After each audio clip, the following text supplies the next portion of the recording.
زکوٰۃ کی رقم دوسری جگہ بھیجنے کا خرچہ کس پہ ہوگا؟ آیا زکوٰۃ بھیجنے والے پہ ہوگا یا جو زکوٰۃ وصول کر رہے ہیں اس پر؟ تو الجواب حامداً و مصلیہ۔ دیکھیں، زکوٰۃ ادا ہونے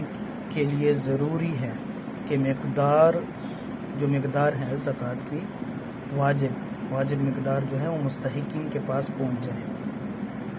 اور اس پہنچنے میں جو کچھ خرچہ ہوگا وہ زکوٰۃ ادا کرنے والے کو برداشت کرنا پڑے گا۔ زکوٰۃ کی رقم سے اس خرچے کو نکالنا درست نہیں ہے، ورنہ جتنی مقدار انہوں نے نکالی ہے، انہوں نے اس سے کم کی ہے یا کم ہوئی ہے، انہوں نے 1000 روپے بھیجے، انہوں نے 10,000 روپے بھیجے، اور آگے جب اس نے نکالے اکاؤنٹ سے،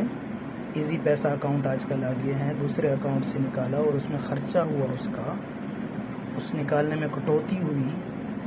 10,000 بھیجے اور اس میں 100 روپے ہو گئی کٹوتی، اور 10,000 بھیجے اور اس میں 500 روپے کٹوتی ہو گئی، تو یہ کٹوتی کا ذمہ دار جس کو زکوٰۃ بھیجی ہے اس نے نہیں، جو دینے والا ہے اس کے ذمے ہے کہ اتنی زکوٰۃ زیادہ بھیجے،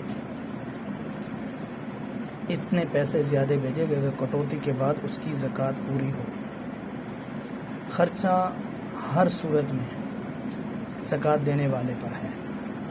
سمجھ میں آ رہی؟ تو زکوٰۃ دینے والے کو چاہیے کہ وہ جو 10,000 کے اوپر ایزی پیسے میں 100 روپے زیادہ لگ رہے ہیں یا 200 روپے زیادہ لگ رہے ہیں، یا بینک کے ذریعے بھیج رہے ہیں 500 روپے زیادہ لگ رہے ہیں، تو یہ 10,000 کے اوپر 200 500 زیادہ بھیجیں تاکہ اس کی پوری زکوٰۃ ادا ہو جائے۔ ورنہ